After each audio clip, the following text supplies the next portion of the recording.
surprised you did not say this team. Talk to me. Well, you kind of talked about it earlier, but it was the Golden State Warriors. I keep hearing. Also, when they're back, they're going to be a title contending team. I can guarantee it. Guess what? They're all coming back this year. They're all coming back this year. You're getting Draymond back. You're getting Steph. You're getting Clay. Andrew Wiggins gave you 18 and 5 last year. So if he continues to do that, watch out. Can James Wiseman show some growth? You have Kevon Looney. You got those young guys coming off the bench. Hey, buddy, this is it. That's all we got to talk about right here. Are the Warriors that team they were 3 years ago or 4 years ago? Can they be that team again? So, for me, the reason I didn't put the Warriors on there, I think I talked about it briefly in my last segment, is because I think, believe it or not, in my opinion, there is pressure on the Warriors, but I think as we get closer, people are starting to kind of realize, like, Clay's back, but Clay isn't going to be Clay. I almost think that pressure that might be on them this year, and I had them right out. If there was going to be an honorable mention team, it would have been the Warriors. They were my 6th team, so I did think about the Warriors. But I almost have them as, to me, a gap year. I think next year, depending on what they do, you need to make the playoffs, of course. If you were in the playing game without Clay and Steph played as well as he did, you need to make the playoffs. But if the Warriors make the playoff and lose in the first round to, say, the teams we just mentioned, Nuggets, Lakers, even the Clippers when Kawhi gets back, maybe the Jazz not too much as an extent of the other teams. No one's going to be mad. Yeah. I think next year the Warriors' pressure goes up even more. Like, this is Steph's getting older, so I would have the Warriors right outside. But if we were talking next season, I think they're in there. The Nuggets are an interesting one. I can see it because they do have the roster for it. And you go back 2 seasons, you were in the conference finals. I know it was in the bubble, and people feel how they feel about the bubble.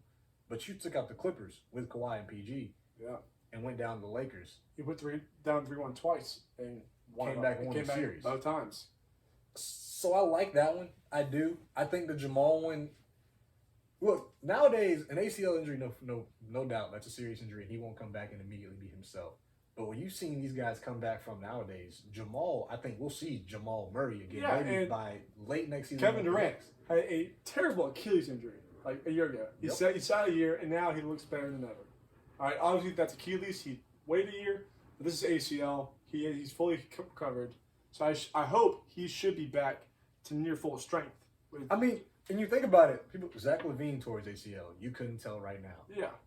I know the one concern I would say with Jamal and the Nuggets is, and I don't expect it, if it becomes reoccurring injury issues, because the next thing I would say is, I mean, it was a different injury. It was Gordon Hayward, but he seems to be back to himself as well. So I expect Jamal to come back. Paul George seems to be back. So I think Jamal will be fine. I like the Nuggets being in there. The Knicks, I think they did their job last season to where if they did it again, I don't really think it'd be that big of a deal. I get it. I do. The Knicks fans would love to see them advance. But if the Knicks, we'll talk about the Eastern Conference. For me, if they came back, they have to make the playoffs again, of course.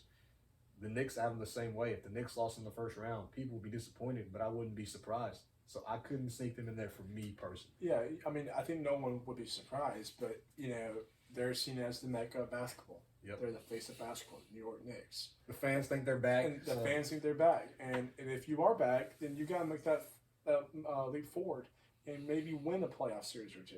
Be a top 5 team, And you made the move for Kemba Walker and Evan Fournier. Obviously, those aren't, amazing pickups, but they're still good pickups. Improve your team for sure. And you got Derrick Rose coming off the bench, RJ Barrett coming off the bench, Mitchell Robinson, Obi another year. Obi Toppin. Show flashes.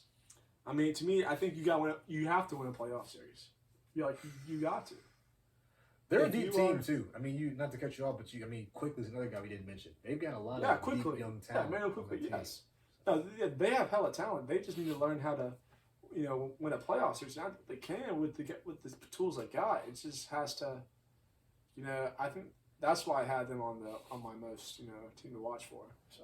And we mentioned it, and then I'll just to say this, we mentioned it kind of in the last segment. You want to talk about the Knicks having being a team that's under pressure. If you're going to go that route, I think Kemba Walker's a guy to close in that conversation with players. Because when you get him, the problem for the Knicks last year is that as great as Julius was, he couldn't be that guy down the stretch. Yeah. And people kind of keyed in on him. You bring Kemba, okay, Julius still do your thing, but now we have a guy that can go and make that shot. I agree, but I don't think Kemba is not a number one option. I would agree. Not I don't number think one he's their option. guy. I think they still play through Julius. I just think down the stretch, they're going to expect him to hit big shots Kemba, just as yeah. much as Julius. Yeah, if they- not more. Yeah, they should be able. I do agree with you on that one, in which, cardiac Kemba might come out to play in Madison Square Garden, and they might help him out in the playoffs, which I think that'll be huge. I think Evan Fournier was a good pickup as well. I'd agree. Him knocking down threes. I think that their chemistry last year in Boston will be huge. But yeah. Hey, Kemba hit